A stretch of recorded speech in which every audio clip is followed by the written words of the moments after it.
Bien, chicos, vamos ahora a entrar a la práctica de las medidas de resúmenes. ¿Sí? Entonces, dentro de las medidas de resúmenes, nosotros las hemos organizado en medidas de posición, de variabilidad y de forma.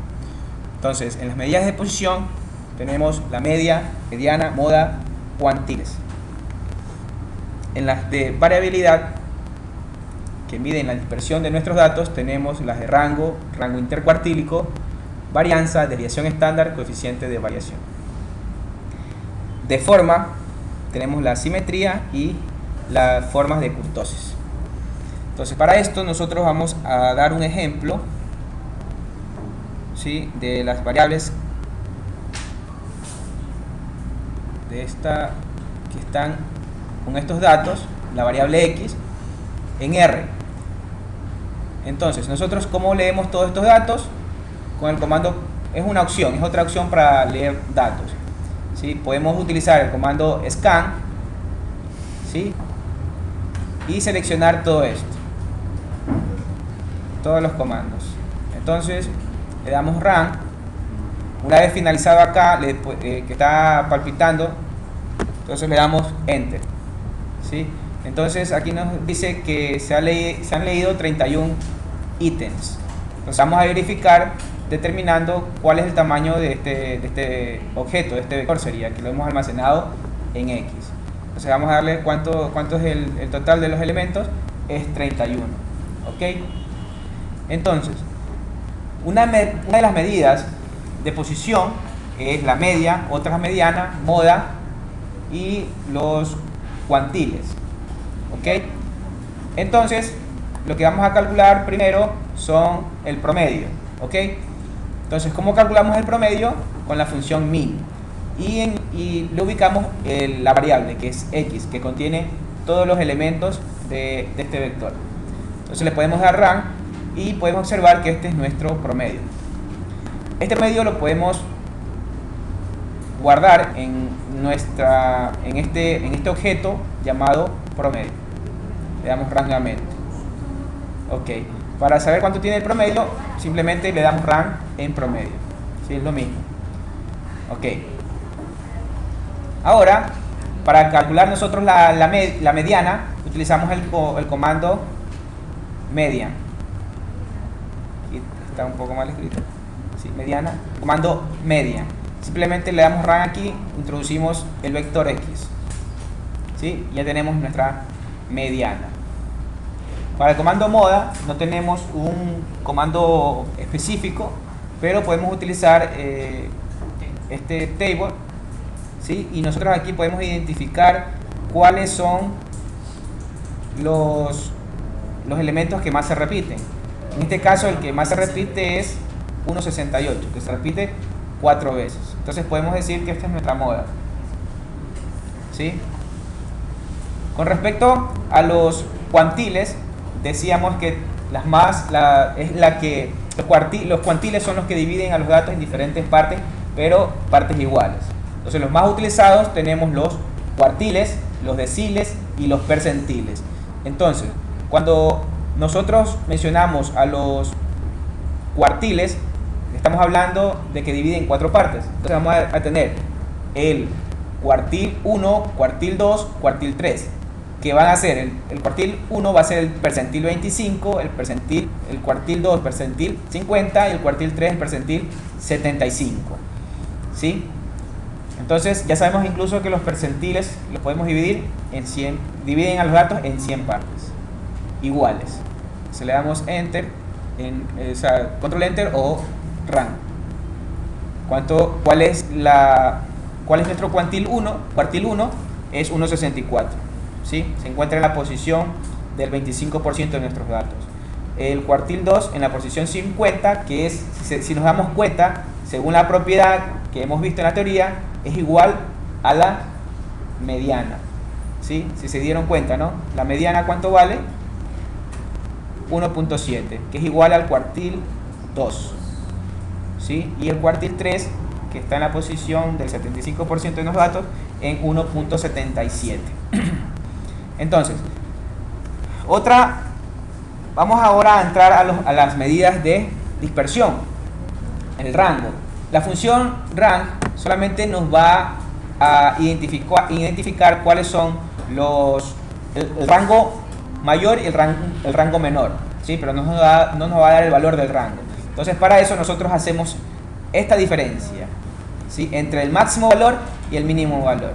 ¿Okay? Le damos rank aquí y podemos obtener ya nuestro rango. Este va a ser nuestro rango, ¿sí? Entonces, otra medida de dispersión, ¿sí?, que soluciona problemas del rango con respecto a valores extremos es el rango intercuartílico, que no es más que otra cosa que la diferencia entre el cuartil 3 y el cuartil 1. Entonces le damos rank aquí y vemos cuánto es esta diferencia, que corresponde al rango intercuartílico, 0.13. Muy bien. Otra medida de dispersión es la varianza. Como mencionábamos, la varianza mide la diferencia que existe en cada uno de los datos de los objetos con respecto al promedio, ¿sí? Entonces, nosotros con esta fórmula, según lo visto en la teoría, ¿sí?, es la diferencia de cada uno de los elementos de la variable con respecto al promedio. Y esto lo elevamos al cuadrado y todo esto se suma. Todos esos valores de cada uno de los objetos de los elementos de X se suman. Y lo dividimos para el número de datos menos 1. Entonces le damos rank en esta fórmula y eso va almacenado en el objeto varianza. Vamos a ver cuánto nos da varianza. La varianza 0.010. Entonces, nosotros, R nos da un comando con el cual nosotros podemos obtener directamente la varianza, que es el comando var, ¿sí? Si nos damos cuenta es el mismo, ¿ok? ¿Sí? Entonces, como decíamos, que al momento de analizar la varianza de los datos, las medidas que nos presenta la varianza está, por ejemplo, si es en estatura, nos daría, si es en centímetros, centímetro cuadrado, ¿sí? Entonces nosotros, para hacer un análisis más adecuado, utilizamos la desviación estándar, por lo cual nosotros le sacamos que no es más que otra cosa que la raíz cuadrada de la varianza. Entonces le aplicamos el comando sqrt al objeto varianza y nos da este valor, que ya, digamos, esta medida estaría en centímetros. Le damos run, pero R también nos brinda este comando de sd, que es lo mismo. Deberíamos tener lo mismo en la desviación estándar de la variable utilizada, ¿sí? Es lo mismo. Entonces comprobamos que la teoría es cierta hasta el momento. Ahora, nosotros tenemos un coeficiente de variabilidad que lo obtenemos dividiendo la desviación estándar para el promedio, ¿sí? En este caso tenemos una desviación estándar muestral dividido para un promedio también muestral, multiplicado por 100. Entonces, esta medida es adimensional, no va a tener unidades, ¿sí? Va a estar expresada en porcentaje y nos va a determinar qué tan dispersos son nuestros datos. Mientras más se acerque a 100, vamos a tener más dispersión entre los datos, van a ser muy diferentes. Mientras más se acerquen a 0, van a ser más compactos, más parecidos, ¿sí? Entonces nos dice que tiene un problema, dice S no encontrado, objeto S no encontrado. Entonces, ¿por qué no está encontrado? Porque no lo hemos ejecutado, ¿sí? Y aquí tenemos nuestro porcentaje, 5.9. Entonces podemos decir que estos datos están bien compactos, no hay mucha diferencia entre cada uno de estos datos con respecto a la media, e incluso podemos decir que son un poco parecidos, ¿sí? Muy bien. También tenemos, esto pónganle atención, chicos, también tenemos la parte de la forma. Entonces decíamos que para calcular lo que es la forma teníamos dos coeficientes, la asimetría y el de kurtosis, ¿sí? El coeficiente de asimetría nosotros lo calculamos con esta fórmula simplemente, que es 3 veces la diferencia entre el promedio menos la mediana de la variable, en este caso B1, ¿ya? B1. ¿Sí? Entonces, ¿por qué estoy utilizando B1? Porque aquí estoy utilizando una función propia. Ahora hemos creado una función para calcular la simetría. ¿Sí? Entonces, de forma general, nosotros vamos a utilizar internamente esta variable que se llama B1. ¿Sí? Nosotros ya hemos explicado un poco cómo hacer funciones. ¿Sí? Igual que cualquier objeto, ¿no? Le damos un nombre a este objeto. Este objeto va a ser tipo función. ¿Ya? Entonces, ¿qué nos va a facilitar esta función? Que simplemente nosotros vamos a enviar la variable que necesitamos encontrar la asimetría. Vamos a hacer ese cálculo con esta variable. Si se dan cuenta, esta variable, una vez introducida, hace todo este cálculo. Y luego, una vez con este resultado, ¿sí?, que se almacena en AS, vamos a hacer las siguientes preguntas. ¿Qué significa esto?